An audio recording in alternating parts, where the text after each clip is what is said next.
মহাকুম্ভমেলা প্ৰয়াগৰাজত অসমৰ গুৰুজনাৰ সংস্কৃতিৰ প্ৰদৰ্শন। শ্ৰী শ্ৰী শ্ৰী মহন্ত মহামণ্ডলেশ্বৰ স্বামী কেশৱ দাস জী মহাৰাজৰ উদ্যোগত তথা সত্ৰাধিকাৰ জনাৰ্দন দেৱ গোস্বামী আৰু অসম চৰকাৰৰ সহযোগ আৰু প্ৰজ্ঞা ফাউণ্ডেশ্যনৰ উদ্যোগত প্ৰয়াগৰাজ মহাকুম্ভ মেলাত অসমৰ সংস্কৃতিৰ প্ৰদৰ্শনৰ বাবে প্ৰাগজ্যোতিষপুৰ ক্ষেত্ৰ নামেৰে অসমৰ সংস্কৃতিৰ উপস্থাপন কৰা হৈছে।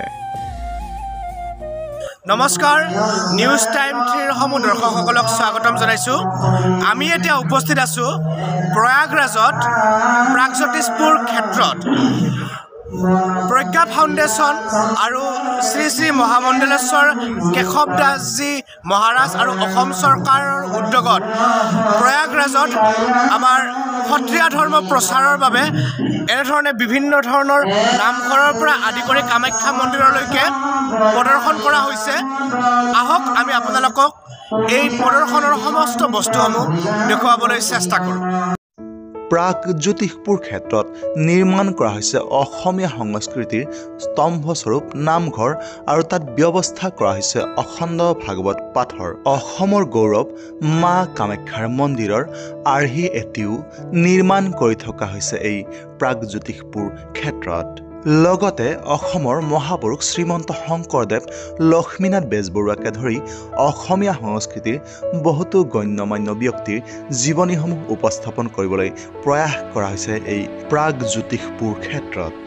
অসমৰ মুখা শিল্পৰ লগতে অসমৰ প্ৰাচীন ইতিহাস চিত্ৰৰ জৰিয়তে প্ৰচাৰ কৰাৰ ব্যৱস্থা কৰা হৈছে। উল্লেখযোগ্য যে প্ৰজ্ঞা ফাউণ্ডেশ্যনৰ উদ্যোগত অসমৰ সন্ত মহন্ত আৰু সত্ৰাধিকাৰসকলৰ বাবে কৰা হৈছে থকা আৰু খোৱাৰ সুব্যৱস্থা। প্ৰতিদিনে এই প্ৰাগজ্যোতিষপুৰ ক্ষেত্ৰত ভাৰতবৰ্ষৰ প্ৰায় 1000ৰো অধিক দৰ্শনাৰ্থীয়ে দৰ্শন কৰি আছে আৰু অসমৰ সভ্যতা সংস্কৃতিৰ বিষয়ে এনেদৰেই বহুল প্ৰচাৰৰ প্ৰয়াস কৰা হৈছে। সীতাৰাম ইয়াতে প্ৰথমবাৰে আমাৰ মা কামাখ্যাৰ দৰ্শন হ'ব। মহাকুম্ভত প্ৰথমবাৰে ইয়াতে নামঘৰৰ সৃষ্টি হৈছে আৰু প্ৰথমবাৰে আমাৰ অসমীয়া যিটো ভাগৱত শংকৰদেৱ দ্বাৰা বিৰচিত এইটো অখণ্ড ভাগৱত পাঠো হ'ব। মই হৈ গোটেই নৰ্থ ইষ্টৰ মহামণ্ডলেশ্বৰ, এইকাৰণে মই চাহি স্নানত যোৱা অধিকাৰ আছে। এইকাৰণে মোৰ লগত গোটেইখিনি সত্ৰাধিকাৰো যাব চাহি স্নানলৈ। এইটো প্ৰথমবাৰ হ'ব আৰু এইটো 3টা বিষয়ৰ লগত আমাৰ প্ৰজ্ঞাৰ দ্বাৰা এটা ধুনীয়া প্ৰদৰ্শনী হৈছে। এইটো গোটেই নৰ্থ ইষ্টক প্ৰদৰ্শন কৰিছে। আমাৰ যিটো সত্ৰ নিৰ্মাণ দায়িত্ব লৈছে, আমাৰ যিটো কল্পনা আছিল এটা সত্ৰ হ'ব লাগে। এইটো সত্ৰৰ কল্পনা মোৰ আছিল কি সত্ৰ নহ'লে অসমীয়া সংস্কৃতি পৰিচয় নহ'ব। সেইকাৰণে মই বহুত আলোচনা কৰিলোঁ। তেতিয়া জনাৰ্দন প্ৰভু এইটো কাৰণে হামি দিছিল, হা ঠিক আছে মই কৰি দিম। তো তেখেতে এইটো কাম কৰিছে। প্ৰজ্ঞা ফাউণ্ডেশ্যন মোৰ কোৱা মতে তেনেকৈ ধুনীয়াকৈ আমাক এইটো প্ৰদৰ্শনী বনাই দিছে। আৰু আমাৰ আনুৱাটি সত্ৰাধিকাৰ প্ৰভুৰ দ্বাৰা ইয়াতে ৰাম বিজয় ভাওনা হ'ব, তাৰ সংগতি ৰাখি অপসৰা নৃত্য হ'ব আৰু বিভিন্ন ধৰণৰ আৰু বৰগীতবিলাক ইয়াতে পৰিৱেশন হ'ব। ইয়াতে গড়মূৰ, উত্তৰ কমলাবাড়ী, দক্ষিণ পাট, আউনীআটি, আমাৰ সত্ৰ মহাসভাৰ সভাপতি মহোদয় আৰু বিভিন্ন জাতি জনগোষ্ঠীৰ ধৰ্মগুৰু মিচিং, মাৰাং, কাৰ্বি, মিজোৰামৰ পৰা, অৰুণাচলৰ পৰা, মেঘালয়ৰ পৰা, আমাৰ ত্ৰিপুৰাৰ পৰা, আমাৰ অসমৰ পৰা, গোটেইখিনি নাগালেণ্ডৰ পৰা, মিজোৰামৰ পৰা, গোটেইখিনি নৰ্থ ইষ্টৰ যিমানখিনি ষ্টেট আছে চবৰ পৰা মানুহ আহিছে। আমাক ধৰ্মীয় যিটো একটা এইটো প্ৰদৰ্শিত হৈছে, এইটো প্ৰথমবাৰে হৈছে। এনেকুৱা লাগিছে কি আমি ইয়াতে মহাকুম্ভত নাই, আমি অসমতেই আছোঁ। ইমান ধুনীয়া পৰিৱেশ ইয়াতে সৃষ্টি হৈছে।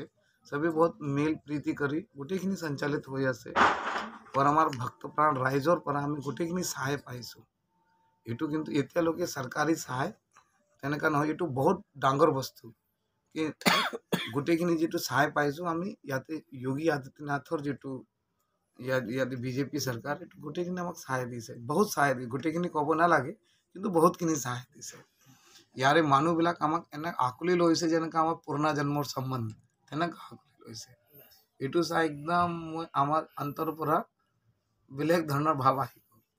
তো আমি সৌভাগ্যশালী কি আমি যিটো এইটো অৱসৰ পাইছোঁ কি আমি অসমীয়া নৰ্থ ইষ্টৰ কলা সংস্কৃতি ইয়াতে পৰিৱেশনৰ সক্ষম হৈছোঁ ইয়াতে আমাৰ যিটো কামাখ্যা মন্দিৰৰ প্ৰতিকৃতি থাকিব তাতে কিন্তু আমি জলৰ প্ৰসাদীও দিম যিটো প্ৰথমবাৰ হ'ব সেইকাৰণে মানুহ বহুত আহ্লাদিত ইয়াতে আমি এইটো প্ৰসাদ পাম আৰু এইকাৰণে মই আহ্বান জনাইছোঁ ইমান ধুনীয়া ব্যৱস্থা আছে আপুনি ভয় কৰিব নালাগে আহি যাওক ইয়াতে চবৰ কাৰণে থকা ব্যৱস্থা নহ'ব পাৰে কিন্তু খাদ্যৰ ব্যৱস্থা হৈ যাব